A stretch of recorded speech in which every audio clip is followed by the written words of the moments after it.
So today, in honor of restarting, what I'd like to do is something a bit out there. What I mean a bit out there, I want to do a little controversial and hopefully a thought that we didn't really explore before. At least I don't recall exploring it. The first time I actually explored this idea was a few months ago, very recently, maybe even a few weeks ago. I was talking to girls' high school. And as I was like preparing what to say, I was driving up to the place and I was trying to figure out what I want to say. I suddenly remembered one of my often used complaints that I used to give very often, and that is, isn't Judaism so irrelevant? I remember, the teacher trying to teach me Talmud and me telling the teacher, seriously, the cow and the ox and Noah and the flood, fine. What do I care? What do I care? And often you'll find this not necessarily in people, adults, but a lot of children will use this excuse very often and will ask the question, it's irrelevant. It doesn't mean anything. So I remember spending a lot of time myself asking that question, really digging deep and asking myself, is Judaism relevant? And I think I've spent many times in the shiur trying to convince people that Judaism is relevant in your life. But as I was pulling up to that girl's high school and about to share a few words, it suddenly hit me. That's a very stupid question to ask, is Judaism relevant? Stupid? What does that mean?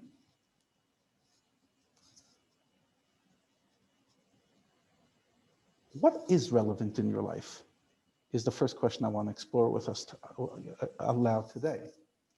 When someone says this is relevant in my life, what's relevant? Fashion? A new recipe? So you went to a meal and you loved the dessert. So you gush over to the hostess and you say, gosh, that was fantastic. What did you make it of?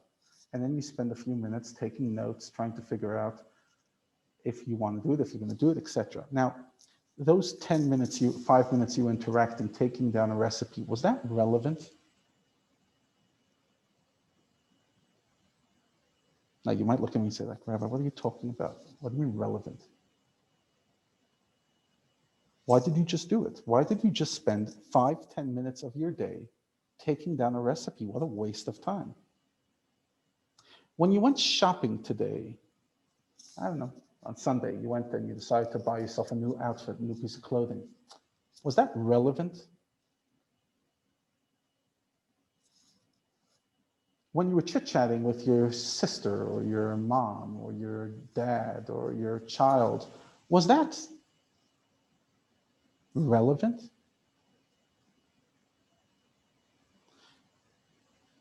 You see, the problem with all these questions is it's an irrelevant question. What do you mean it's relevant? I want to do it. I enjoy it. I enjoy finding new recipes and spicing up my table. I enjoy shopping. I enjoy chatting. I enjoy socializing. I enjoy, I don't know, taking a bath. So the question that we ask about religion, is it relevant, is not really the question, because we don't do things in our life that's relevant. We do things that make us feel good. True story. We do things that make us feel good. They make us feel, comfortable and maybe meaningful, what we're doing, but we don't do things that are relevant. The word relevant, it actually means nothing. What's the relevance in my life? 99% of what you do, like you watch a movie, what's the relevance to your life? You watch a series, you listen to music, what's the relevance? It's not relevance, it makes you feel good. So really the question about Judaism is it relevant? Are you enjoying it?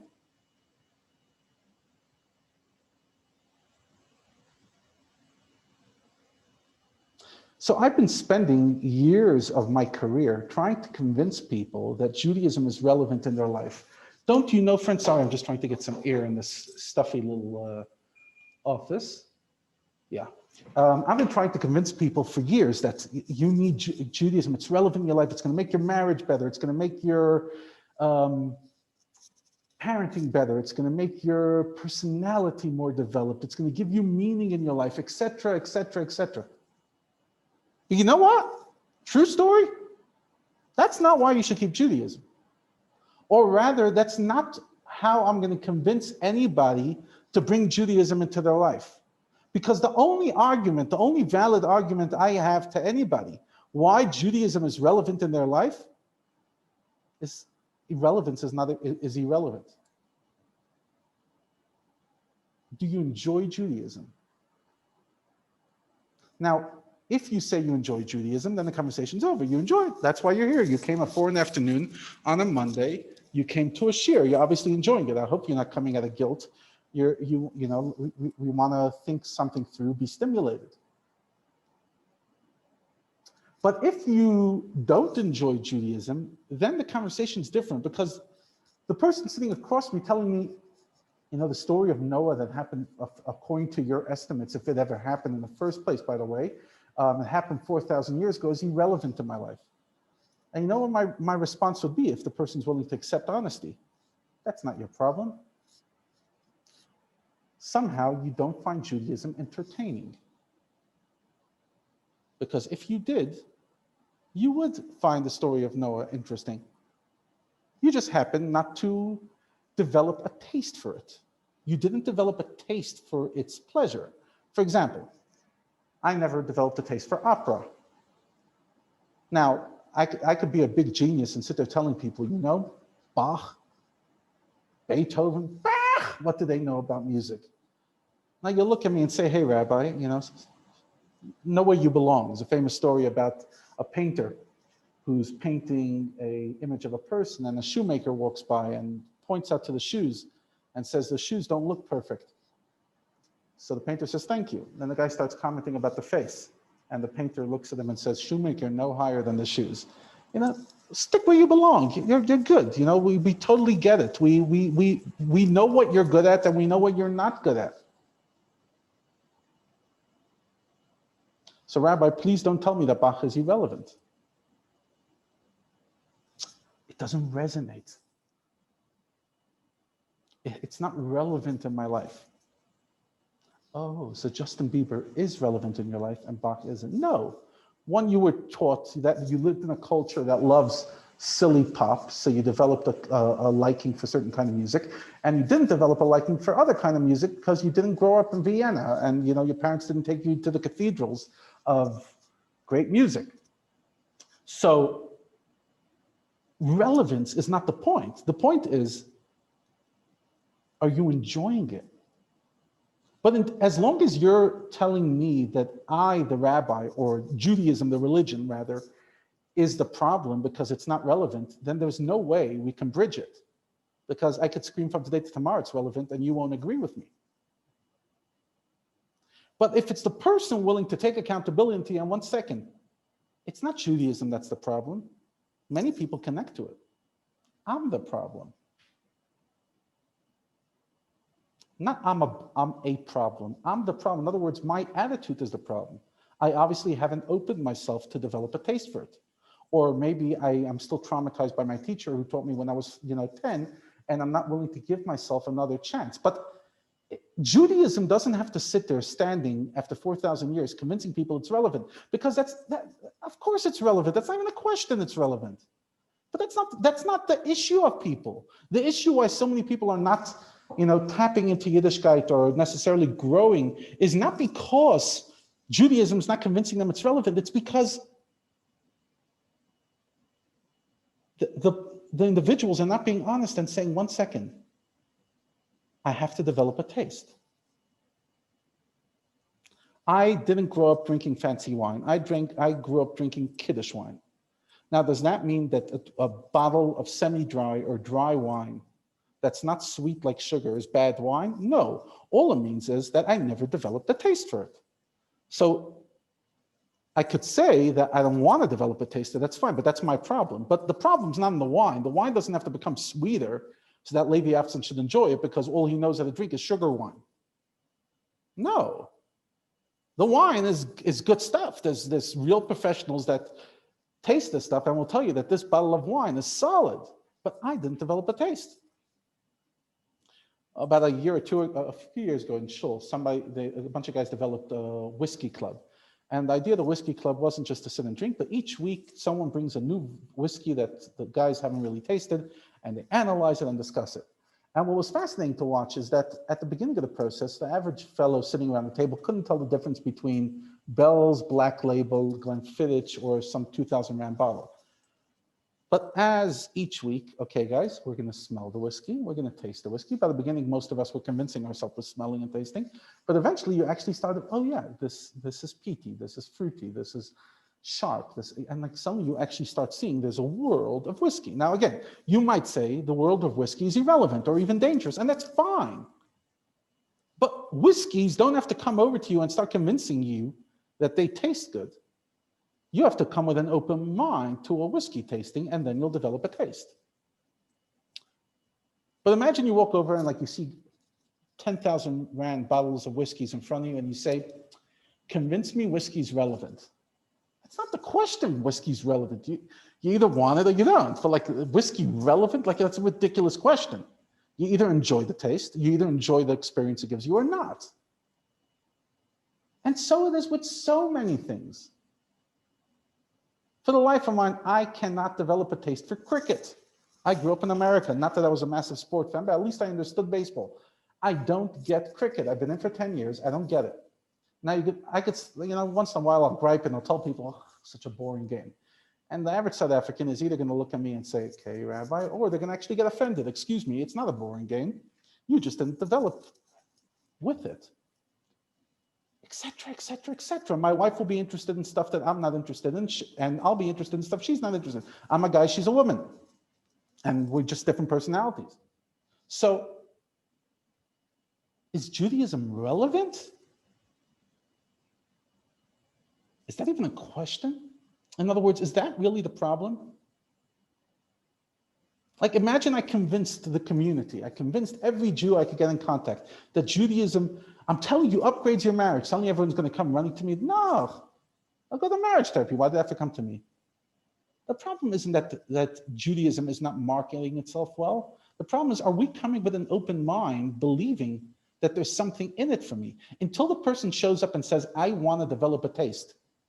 I actually want to know the difference between the Chumash and the Rambam and Jewish customs and Jewish mitzvot and the history of Ashkenazi Jewry or et cetera, until I come with a interest to develop a taste. I could sit there, living in a home with the best whiskey bottles and whatever. It won't mean anything to me because I never developed a taste.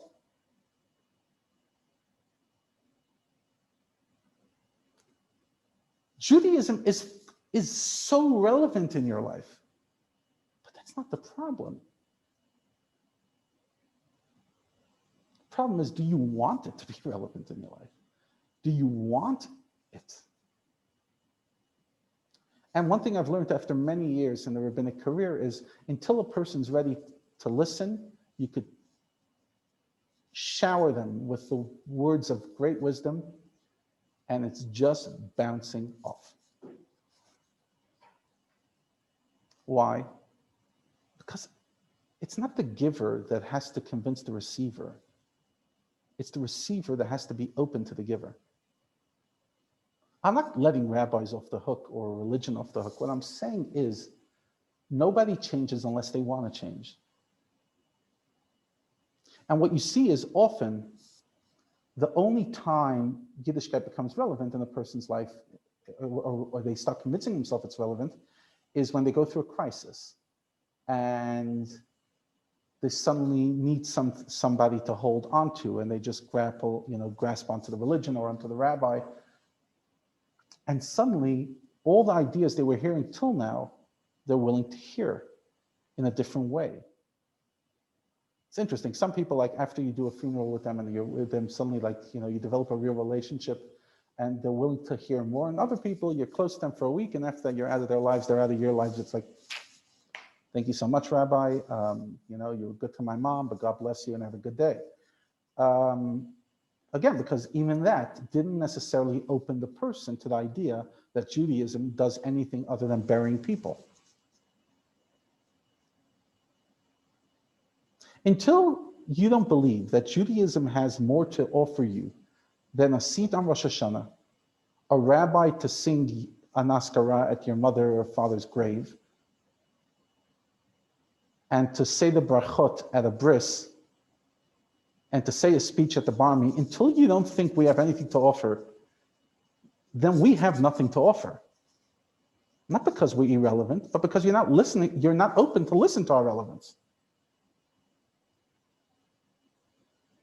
So what I told these high school students is I said, stop telling me Judaism is not relevant. Most of what you do during the day is not relevant. The maths you study are not relevant. Yeah, you might need them later on in life, but right now you feel it's relevant? No. But you don't do things because they're relevant, you do things because they're right. So why when it comes to Judaism, suddenly it's like, it doesn't relevant? No, it doesn't feel good. Obviously religion doesn't feel good sometimes. It tells you what to do. Who likes that? Rabbi, I've heard about Shabbos for a long time, but Shabbos, it just doesn't resonate with me. Okay. So what does that mean? Let's have an honest conversation. Again, I'm not talking to anyone specifically, on this group, or we're going to watch the video. I'm talking the theory. So don't take it personal in a way that like, oh my gosh, he's attacking. No, when you say Shabbos is not relevant, what are you trying to say? That it's not convincing enough? Because if you really want to be convinced about Shabbos and you're willing to sit through countless hours of conversations, Shabbos is a pretty convincing product. It's been around for a while. No, you're not necessarily ready to go there because it's going to be a huge undertaking. It's going to change your lifestyle. That's fine, but at least don't blame it on Shabbos. Shabbos is not the problem. It's the headspace you're at. Not a problem, but it's not a shidduch. It doesn't fit. Shabbos is coming with a full-on package, but it also demands boundaries and rules, and the individual showing up and saying, 1 second, I'm not willing to compromise myself yet. I'm not willing to go there, so no.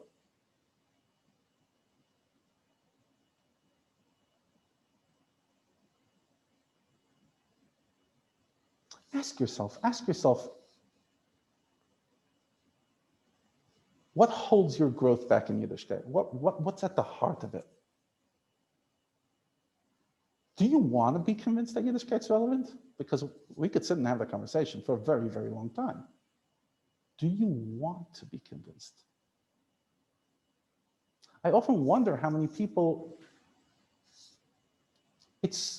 prefer ignorance as bliss. Ignorance is bliss. What I don't know won't kill me. So if I continue convincing myself Judaism is irrelevant, then I'm not going to have to sit there facing and saying, 1 second, why am I not growing? Why am I not doing more? Why am I not integrating it more into my life?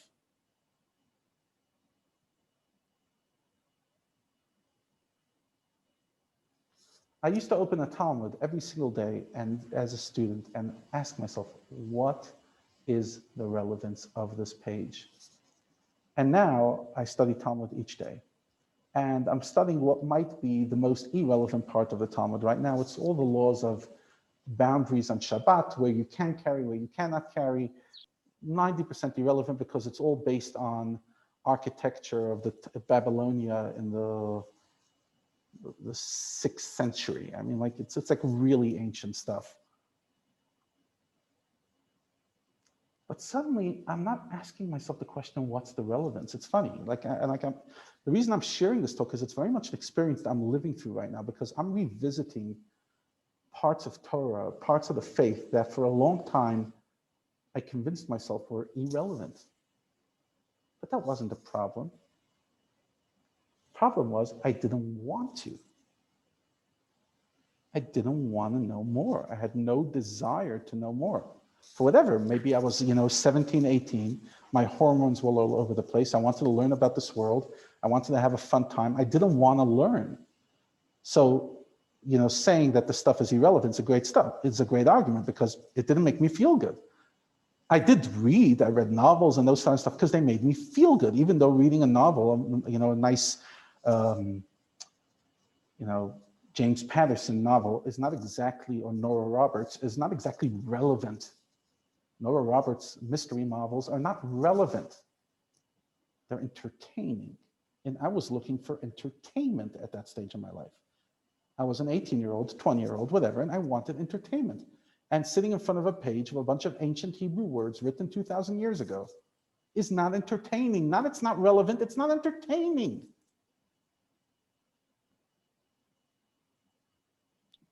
Rabbi, can I interrupt? Yes, go for it. But sometimes I do think I do think Judaism's relevant, but I do sometimes think that some things are not relevant, like all the laws of a Mishkan or Korbanot. What is the relevance? Like sometimes, how do you relate the relevance to today? Sometimes you can't be amazed that people do. I'm not saying I'm going to go look for reform and try water down things to adapt them to today and make it relevant, but sometimes you do question, like, what is the relevance of specific things in Judaism, not necessarily Judaism, but specific things. So a good question. But that comes after already the interest of wanting to know more. And then you go into a certain topic and you ask yourself, okay, what's its message? So first of all, there's messages in everything if we want. The rabbis throughout the generations have found incredible messaging. But first and foremost, the reason we learn it is because it connects us to Hashem. It's Hashem's wisdom. And the moment I find developing a relationship with Hashem pleasurable, then just like I might enjoy a romance novel or a mystery novel, even though it's irrelevant, I'll find the pleasure in it. In other words, the goal is not necessarily to go through each part of Yiddishkeit, finding its relevance, although it's possible. That's one of my passions. I do try to find each thing that I'm learning, I'm trying to find its message. But that only comes after step one. And step one is I'm interested. I'm interested to learn that there is a relevance. Then come show me the relevance.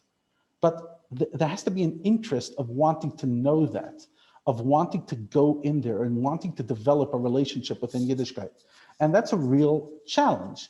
And until we don't develop that interest, it doesn't go anywhere. And what's interesting is you see a lot of people, specifically, let's say women in our community, a big percent of them, what happened? They went to a experience in Israel, JWRP or something like that. And they have this, out-of-body experience. They have this very powerful experience with other women, with no children, etc., where they're introduced to something and suddenly the penny clicks. And all the lectures they've heard by rabbis for many years on Rosh Hashanah, Yom Kippur, if they show up to Shalom Shabbos, suddenly clicks. It suddenly makes sense. It suddenly fits somewhere. It fits an interest. And often the wife will come back and sit there looking at the husband saying, oh my gosh, what's with him? I mean, like, why isn't he? But he's exactly where you were 10 years ago, where the information was like, I'm not interested. Thank you, Rabbi. You really gave me a fantastic vart about the parsha, about the flood and what the flood means in our lives. I don't care. I don't want to care. It's irrelevant to my life. It means nothing to me. I don't get any pleasure of knowing if the Noah's flood is relevant to my life. It gives me nothing. So if I'm going to convince you now Noah's flood is relevant, I don't care that it's relevant. Greek mythology is also relevant. I don't care. And that caring is the hardest part, because yes, there might be some experiences that do it. Some people will come back from JWRPO inspired. Many will, fizzle out. Ultimately, something has to just click. And when it clicks, suddenly your mind opens. Like for me, I had that experience, as I said. Yes, I was religious my whole life, but I didn't necessarily enjoy learning a piece of Talmud or other parts of halakha, of Judaism, the do's and don't do's. And suddenly one day it just clicked. I'm in this thing, so let me get to know it. It's not about if it's boring or entertaining. I'm in it. Are you in it? Because we're into our cooking and we're into our baking and we're into our fashion and we're into our chit chats and our gossip and our scandals and our politics, whatever, in our sports, each one of us is into the things we are into. And we don't do it because we're relevant. We do it because it makes us feel good. Some of us find running, feel good. Is running relevant? That's a silly question. I mean, obviously it's exercise, but why running over biking or jogging or a million other exercises or gymming or weights or swimming? It works for you. So, I'll sit there saying, oh my gosh, like really? Is that what you do every day? You walk for an hour and a half? What's with you? I mean, seriously, why? You're like, Rabbi, it just is. It just works. But also, yeah. But running's more tangible. Spiritual stuff isn't so tangible. Okay, but true. But what do you mean tangible? Is a movie tangible? Is cooking and baking tangible? Is reading Tom Clancy tangible? Is watching superhero movies tangible? Most of the stuff we do is not tangible. What's exactly tangible about the movies you enjoy watching? So let's say you love drama, or you love romance, or you love action, or whatever it is. Yeah, but mystery. Not a movie. Say a walk, like a run. It's you're feeling good. You're healthy. You feel well. And a person who learns a great idea will walk out feeling great as well. Correct. So then, so it's no. But when I walk, I don't walk out feeling great. It doesn't do it for me. It's just whatever. It's walking more than other stuff. But like it really doesn't do it for me. It's just not the way, I don't know, my body works or the way I was nurtured. So of course it's always tangible, but until you develop a taste for something, you're not going to enjoy it. So if you took a person like myself who didn't like exercise, wasn't a culture, it's many years later, I still did not develop a full-on taste for it. Just like many people who didn't daven with a minyan their whole life are not going to sit there saying, wake up one day and say, gosh, I just love going to minyan every single day. Some people do, but very few people. But again, it's not tangible or not tangible. It's, do you at some stage connect and find it something that nourishes you or not? Now that's more what it is. It nourishes you as opposed to tangible. It's not, right. Yeah. Not okay, tangible. So the point, we all get nourished by stuff. I mean, like seriously, having a nice chit chat with your friend about absolutely nothing. Whatever. Some of us have, we have friends that we have DMCs, deep, meaningful conversations, and there's other friends or siblings. You just chit chat, talk about your day. What's the relevance? Do you really have to share with your mom everything you did today? It's not like, oh my gosh, like, no, I have to because I have a relationship and I want to. It feels good. I want to share my day. So it's all about if it feels good. But in order for somebody to develop a feeling for some, for example, in a marriage, you walk into a marriage, the guy has no idea what makes his wife feel good. In other words, he's doesn't really understand a woman. A woman doesn't really understand a man. And eventually, hopefully, some stage, they start understanding each other. Maybe they even develop a similar passion for, what the other person has. But until you don't want to understand why he or she enjoys something, screaming it's irrelevant is like, women look at guys and they say, oh my gosh, you guys talk about sports and business, boring. Guys look at women and they're saying, gosh, you talk about recipes and shopping, boring. But that's both ridiculous. Both of you are not tapping into the other person's world. Half a civilization enjoys this. Half a civilization enjoys that. So it's not about boring or not boring. It's either you're tapping in and you're willing to, get it or not, or at least respect the fact that there is something there, even if you don't get it. But the comments that they're telling, with like a straight face, I've studied Judaism my whole life and it's irrelevant. That's not fair. It's like me coming and saying women are irrelevant because I'm a guy. What do you mean women are irrelevant? That's disgusting. How dare you say something like that? No, but what do you mean? And like often that's how we come a religion. It's like we have a few tastes and a few flavors from it, and we suddenly say, I'm fine. Yeah. Yom Kippur, I'll have a seat. I'll be a member in your shul, Rabbi. I'll listen to a lecture once in 2 months. But like seriously, other than that, Judaism doesn't have much to offer me. Really?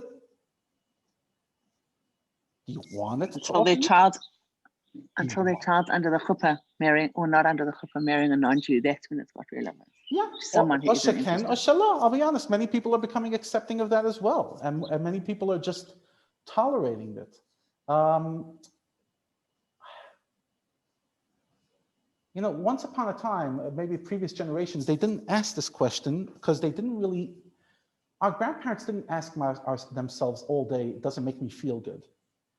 So was Judaism relevant or not was not really a question to them. You know why? Because it wasn't about, do I enjoy it or not? I'm a Jew, so I go to shul. But now we live in a time that ultimately we only do things that make us feel good. And if it doesn't feel good, you get a new one. I'll use this phone, not until it breaks, until it doesn't feel good when walking around with a Samsung S8, when the S11 is already out. I mean, like, Shemzech, man. But if I'm just using this for functionality, it's fully functional. But most people don't change their phones because it's not functional. They change it because they want to feel good. We do things all day, every day that make us feel good. And Judaism, for many, doesn't make them feel good. But at least be honest. The point is, I can't convince you it will make me feel good, but don't blame the religion. It's not the religion that has to convince you anything. It's you have to develop a taste for it. The wine or the whiskey or the other gender don't have to convince you anything. You either have to be open to learn and develop something or not. But until you don't come and sit there saying, it's my blockage, not religion, then we're not having an honest conversation. And that's really the point of my shir. The point of shir is not to sit there saying, okay, everybody become from tomorrow. No. But stop blaming the religion. The religion has enough to sell. The religion, if there's enough teachers and enough rabbanim, and there's enough, guidance all over the world, there's enough to convince you of everything and enough fascinating stuff. But until you don't want to go and develop a taste for wine, we don't have a conversation. You're either open to it or you're not. But stop blaming the wine. The wine is not the problem. There is if someone told me 20 years ago that Judaism is irrelevant, doesn't have messages, I can maybe accept that because, most teachers were just teaching text with, but there's so much content today. There are so many quality speakers in the Jewish world today that can literally share with you any idea about anything. There is endless content. The problem's not with the content. Give you another example. Someone will sit there saying, honey, you really should go to a psychologist. And the other one responds, I don't believe in that stuff. Now, so even if you force me to go, I'm going to sit there and I'm just going to go bum, bum, bum. Oh, yes. Oh, shame. That's what I'm feeling. Cheers. Now, does psychology work? Of course it does. But if you show up with an attitude, it doesn't work. So is psychology the problem? No. I mean, there's certain philosophies better than others, but psychology, the world of psychology is a great world. It's a world that helps you explore yourself and become a better version of yourself. There's nothing wrong with it. But if you show up and you don't want to hear it, then no, you're not going to work. It's not going to happen. But don't say psychologists are nuts. That's not the problem. It's an easy joke. Every psychologist needs a psychologist, and all the jokes people say. What are you defensive about? Why are you not showing up? If you're so convinced they have nothing to offer, then sit and actually hear what they have to offer and then decide they have nothing to offer. But come with an open mind. But if you're showing up, convincing yourself that the psychologist has nothing to offer and that the rabbi, pretty much all he's good at is saying Hebrew words at a funeral, then we have nothing to, we can't break through. And for me, that's what I'm finding. I'm finding this year of COVID, a lot of people suddenly have opened their mind and they realize, oh, wow, religion actually has something to offer me other than burying my mother. Some, quite a few. There's no question a lot of people have developed a taste for learning and a taste for growing their knowledge. But I think now that, COVID is already part of our life and we're going back to our routine, many of us are slipping slowly back to our comfort zone and saying, yeah, whatever, when I was bored and I was in lockdown 24 hours a day, a good cheer, did it for me. But right now, everything's back and my life is back and my shopping's back and my TV's back and everything's back. And I'm getting whatever, yeah, if I find time for learning something, I will. If I won't, I won't. But ultimately, you have to show up with a curiosity.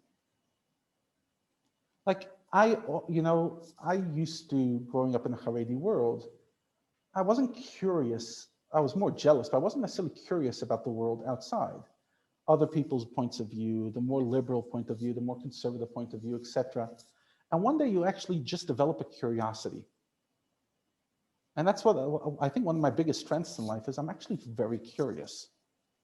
So you'll sit across me, I'm actually curious to hear your story.